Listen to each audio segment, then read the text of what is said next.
அப்படியே கேபி முனிசாமி ஐயாட்ட போய் ஐயா ஐயா இப்படி கேள்விகள் அப்படின்னு சொன்ன உடனே இந்த முதலமைச்சர் ஐயா இருக்காங்கல்ல, அவங்களுக்கு ஒரு கற்பனை உலகம் இருக்கு, அதுக்குள்ள வாழ்ந்துகிட்டே இருப்பாங்க.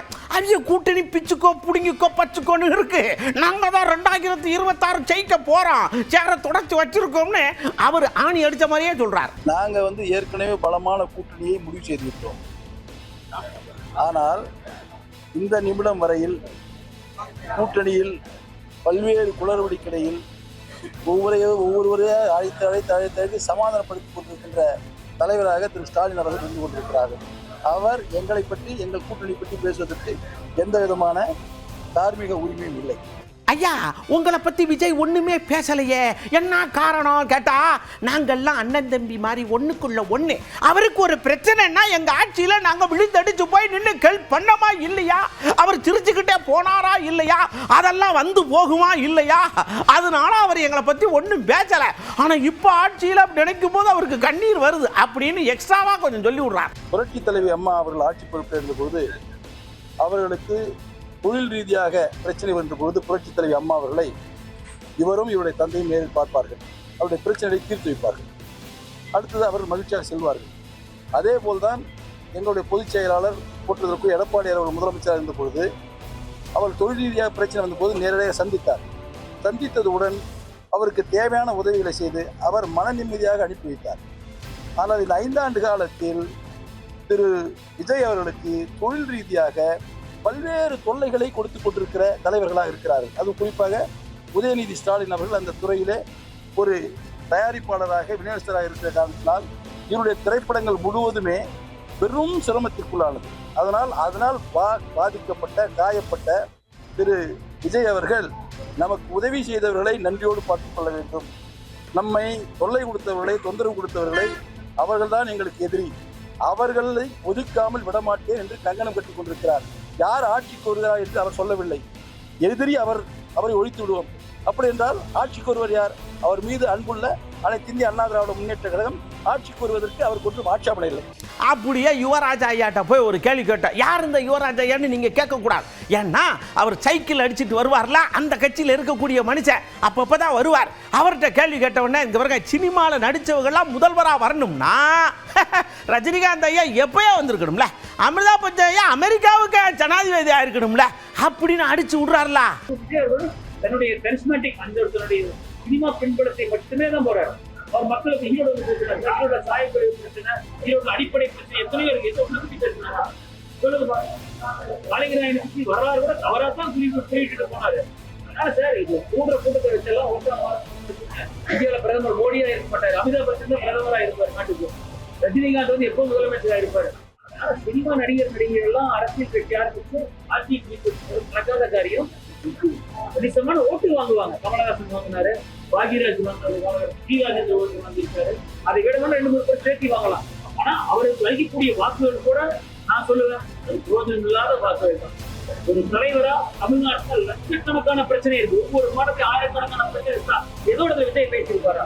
ஒரு விஷயத்த நீங்க சரின்னு சொல்லுங்க பார்ப்போம் அப்படின்னு தமிழிசைக்கா சொல்றாங்க. என்னன்னா, ஒரு திட்டத்தை எடுத்தா அதுல ஊழல், இந்த பக்கம் விலைவாசி ஏறுது, இந்த பக்கம் போராடுறாங்க, இந்த பக்கம் உண்ணாவிரதம் இருக்காங்க, எங்கேயாவது உருப்படியா இருக்கா? அக்கா கிட்ட சொல்லுங்க, நான் சரின்னு கேட்கேன் அப்படின்னு அக்கா நம்மகிட்ட எதிர்கேள்வி கேட்காங்க.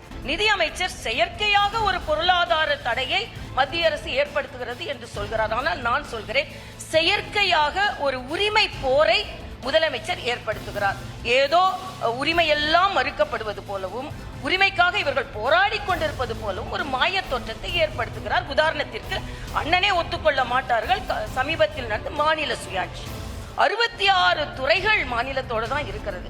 அது மட்டுமல்ல, 11 லட்சம் கோடி ரூபாய் மாநிலத்தின் கட்டமைப்பிற்கு மத்திய அரசு வழங்கி இருக்கிறது. அது மாநிலத்தின் பங்கும் இருக்கிறது.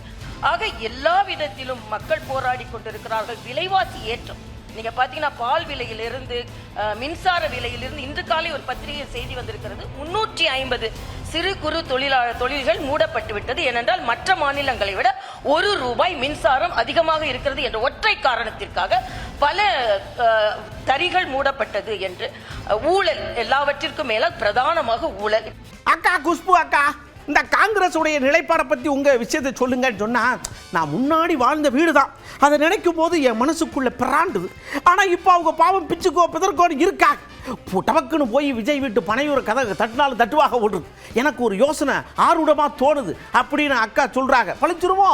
காங்கிரஸ் பொறுத்த வரைக்கும் முடிஞ்சு போச்சுங்க. அது என்ன சொல்லுவாங்கன்னா, பழைய கதை இன்னும் வந்து பேசிகிட்டே இருக்கோம்.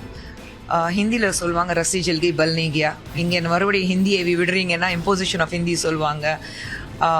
அந்த மாதிரி இருக்குது. ஸோ ஐ திங்க் காங்கிரஸ் பற்றி பேசாமல் இருக்கிறது பெட்டர். சென்ட்ரல்லையும் சரி ஸ்டேட்லேயும் சரி.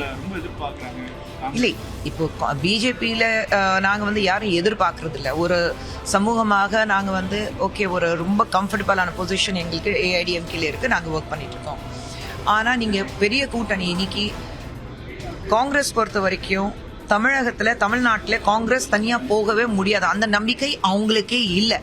அதனால தான் காங்கிரஸ் இல்லைன்னா த்ரிஷா, இல்லைன்னா நயன்தாரா, வாடா விஜய் வந்துட்டாங்க, வாங்க விஜய் போய் பிடிச்சிடலான்னு அவங்க எதிர்பார்த்துட்டு இருக்காங்க. எங்கேயாவது அவங்களுடைய வேலையை அவங்களுடைய பொழுப்பு போயிட்டே இருக்கணும்னு அவங்க பார்த்துட்டு இருக்காங்க. ஸோ இன்னைக்கு டிஎம்கேலேயே அவங்க வந்து எங்களுக்கு ஆட்சியில் பங்கு வேணும் அப்படின்னு நினச்சிட்டு இருக்காங்க. ப்ராபப்ளி விஜய் இடத்துல வந்து புதுசாக இருக்காரு, நாங்கள் ஆட்சியில் பங்கு கேட்டாக்கா கொடுத்துருவாங்க, அந்த நினைப்பில் அவங்க பேசிட்டு இருக்கலாம். But as far as Congress is concern, state பொறுத்த வரைக்கும் இட்ஸ் ஓவர். இதை அப்படியே போய் உதயநிதியை கேட்ட, அண்ணே குஷ்பு அக்கா இப்படி சொல்லுதாங்களே, நீங்கள் என்ன நினைக்கிறீங்கன்னா, முதல்வர் ஐயா வலுவா இரும்பு கரலைங்க அன்பு கரம் கொண்டு அரவணைச்சு பிடிச்சி வச்சிருக்காரு, யார் எங்கேயும் போக மாட்டாங்க, டோன்ட் வரி பி ஹாப்பி அப்படின்ட்டு போயிட்டாரலாம்.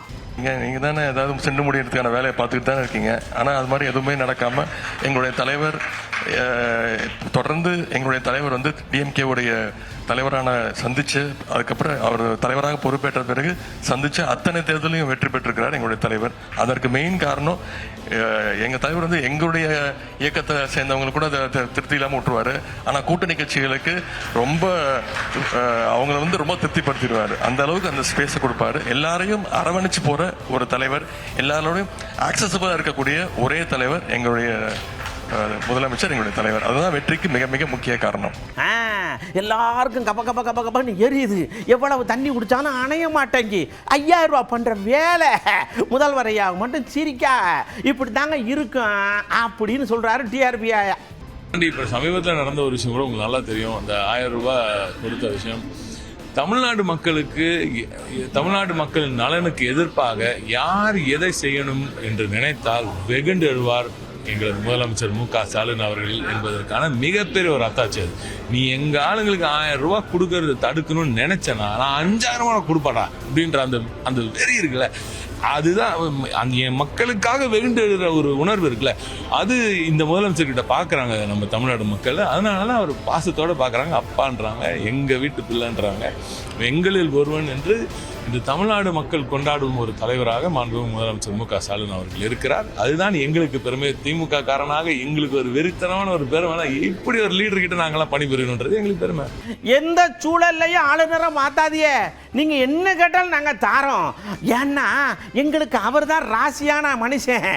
எவ்வளவு இது பண்ணாலும் அவர் எங்களுக்கு வேணும்காக. என்னவா இருக்கும் காரணம்? நிச்சயமாக கவர்னரை மாற்றவே கூடாது. இது டெல்லி பார்த்தீங்கன்னா தயவு செஞ்சு உங்களுக்கு நாங்கள் எதை வேணால் தியாகம் பண்ணுறோம், அந்த கவர்னர் மட்டும் தியாகம் பண்ணவே மாட்டோம், அவர் அப்படியே இருக்கட்டும் அப்படின்றதுல நாங்கள் தெளிவாக இருக்கோம். ஏன்னா இப்படி ஒரு எங்களுக்காக பரப்புரை செய்யக்கூடிய ஒரு கவர்னர் கிடைத்தது எங்களுக்கு மிகப்பெரிய ஒரு கொடுப்பினை. அதுதான் மாண்புமிகு முதலமைச்சர் அவர்கள் சொன்னார்.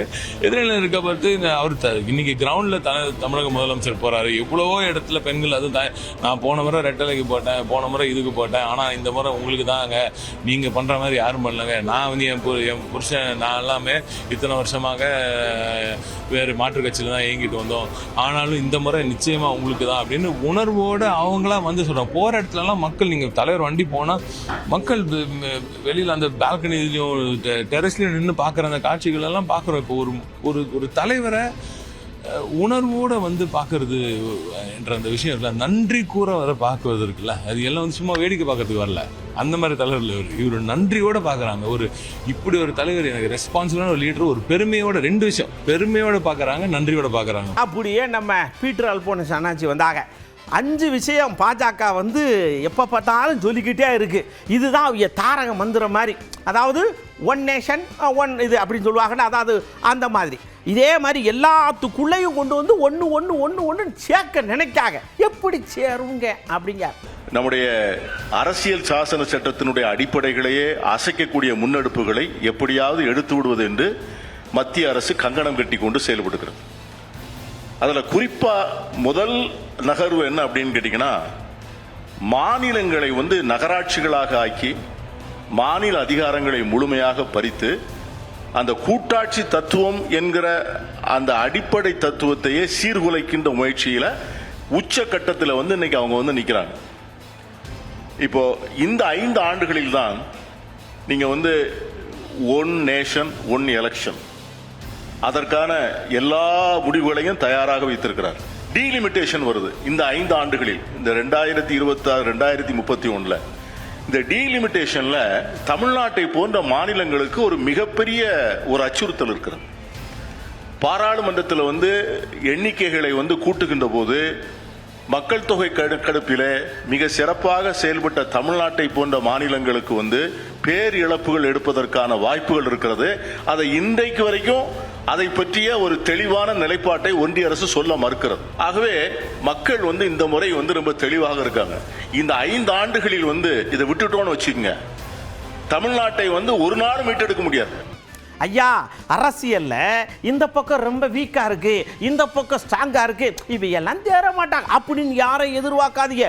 குறிப்பா சீமான அண்ணாச்சியவும் விஜய் அண்ணாச்சியவும் மட்டமா இடம் ஓட்டுறாதீங்க. அவங்க பூரா பயங்கரமான ஆளுங்க அப்படின்னு அப்படியே அண்ணாமலை அண்ணாச்சி அப்படி வடையை தூக்கி போடுறாரு. வருமா என்னன்னு தெரியல. ஆனா தமிழ்நாட்டை பொறுத்தவரை அண்ணன் சீமான் அவர்களை யாருமே சாதாரண இட போடாதீங்க. ஒரு கட்சி 234 தொகுதியில தேர்தல் அறிவிப்பதற்கு முன்பாகவே 234 கேண்டிடேட்ஸும் போட்டாச்சு. அந்த கட்சியினுடைய தலைவர் அவரே எங்க போட்டி போறேன்னு சொல்லியாச்சு. அதுக்கு ஒரு தைரியம் வேணும். சீமான் அவர்கள் அதை செய்யறாங்க. அதுவும் தொடர்ந்து துணிச்சலாக தைரியமா நிற்கக்கூடிய ஒரு தலைவர். சித்தாந்தத்தில் வேறுபாடுகள் இருக்கலாம். விஜய் அவர்களை பொறுத்தவரை ஒரு கட்சி ஆரம்பித்து 2-3 ஆண்டுகள்ல எனக்கு தெரிந்து எந்த ஒரு அரசியல் கட்சி இவ்வளவு பெரிய மொமெண்டத்தை ஜெனரேட் பண்ணதில்ல. விஜய் ஜெனரேட் பண்ணிருக்கார். டிஆர்பி ரேட்டிங், மக்களுடைய பேசும் பொருள் ஆயிருக்கிறாங்க. ஆனா தேர்தல் களம் என்று வரும் பொழுது இது வேற மாதிரி இருக்கும். எப்படின்னாங்கன்னா, ஏன் நான் இப்படி சொல்றேன்னா, ஒரு ஸ்ட்ரக்சர், ஒரு ஆர்கனைஸ்டு ஃபார்மேட், யாருக்கு ஓட்டு போட்டா அவங்க ஆட்சிக்கு வர போறாங்க, ஆட்சி செய்வதற்கு அனுபவம் இருக்கா, மக்கள் பல விஷயம் யோசிப்பாங்க. அதே நேரத்தில் விஜய் அவர்களுக்கு பெரிய அரசியல் எதிர்காலம் இருக்கான்னு கேட்டா கண்டிப்பா இருக்கு. 5 ஆண்டுகள் 10 ஆண்டுகள் இந்த அரசியல் களத்துல அவரும் கஷ்டப்பட்டு வரும் பொழுது அவருக்கான ஒரு காலம் வரத்தான் போகுது. அண்ணன் சீமான் அவர்களுக்கும் ஒரு காலம் வரத்தான் போகும். அது இன்னைக்கு அந்த காலம் வந்துருச்சான்னு கேட்டா இன்னைக்கு வரல. அதனாலதான் இன்னைக்கு இந்த தேர்தலை பொறுத்தவரை திராவிட கட்சிகள் 2 பெரிய கட்சிகள் ஒரு கூட்டணியை ஃபார்ம் பண்ணியிருக்காங்க. ஒரு ரொம்ப இன்ட்ரெஸ்டிங்கான எலெக்ஷன்.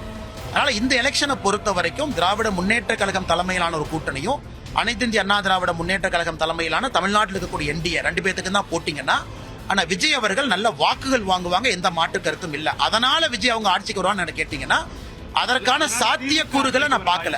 அப்படியே நம்ம வேல்முருகன் அண்ணாச்சி, நம்ம தமிழக வாழ்வுரிமை கழகம் அவங்ககிட்ட போய் என்ன அண்ணாச்சி கூட்டணி சம்பந்தமா அதெல்லாம் கரெக்டாக தான் போய்கிட்டு இருக்குது. ஒவ்வொருத்தராக கூப்பிடுறாங்க, எங்களையும் கூப்பிடுவாங்க, நாங்கள் போய் பேசிக்கிறோம். மற்ற யாரும் உள்ள பூந்து கலைக்கிறாம பார்த்துக்கணும்ல. அதனால நான் எட்ட நின்று எல்லாத்தையும் கவனிச்சுக்கிட்டு இருக்கேன். அப்படிங்க இப்போதைக்கு தமிழ்நாட்டில் மதத்தின் பெயரால் மக்களை பிளவுபடுத்துகிற தமிழர் விரோத ஒரு நடவடிக்கைகளை தொடர்ந்து ஏற்படுத்தி வருகின்ற, நிதிநிலை அறிக்கையில் தமிழ்நாட்டுக்கு எந்த நிதியும் ஒதுக்காமல் தமிழ்நாடு என்ற பெயரை வராமல் பார்த்து கொள்ளுகின்ற ஒரு மோசமான பாசிச பாரதிய ஜனதா அரசு தமிழ்நாட்டில் மீண்டும் அதிகாரத்தை கைப்பற்றிவிடக்கூடாது. காரணம், அதிமுக ஆட்சியை நாங்கள் அமைவதற்கு உதவியாக இருப்போம் என்று எங்கேயும் அமித்ஷா அவர்களோ நரேந்திர மோடியோ பியூஷ் கோயலோ தெரிவிக்கவில்லை. தமிழ்நாட்டில் என்டிஏ ஆட்சி அமைப்போம் என்றுதான் அவர்கள் சொல்லுகிறார்கள். ஒருவேளை நாளை பாரதிய ஜனதாவே இங்கு ஆட்சி அமைக்கக்கூடிய ஒரு சூழலுக்கு கூட அதிமுகவை அவர்கள் லாபமாக கையாளக்கூடிய ஒரு பேராபத்து இருக்கிறது. அதனால் தான் நாங்கள் மதச்சார்பற்ற சக்திகள் எல்லாம் எங்களுக்குள்ள இடங்கள் குறித்து எந்தவித கருத்து முன்பாடுகள் இருந்தாலும் கூட்டணி கட்சி தலைமையோடு மட்டுமே நாங்கள் பேசி தீர்த்து கொள்ள வேண்டும். எக்காரணத்தை கொண்டும் பாரதிய ஜனதா தமிழ்நாட்டில் ஆட்சி அதிகாரத்திற்கு வந்துவிடக்கூடாது. ஒரு கணிசமான இடங்களை பிடித்தாலே அவர்கள் மக்களால் தேர்ந்தெடுக்கப்பட்ட சட்டமன்ற உறுப்பினர்களையே விலக்கி வாங்கி பல மாநிலங்களில் ஆட்சி அமைத்திருக்கிறார்கள். அதுபோன்ற ஒரு சூழலை தமிழ்நாட்டில் அவர்கள் உருவாக்குவார்கள். அதனால் தமிழ் சமூகம் இந்த தேர்தலை மிக உன்னிப்பாகவும் கவனித்து முறையாக மக்கள் வாக்களிக்க வேண்டிய ஒரு தேர்தல் என்பதை நாங்கள் உணர்ந்துதான் இந்த கூட்டணியில் பயணித்துக் கொண்டிருக்கிறோம்.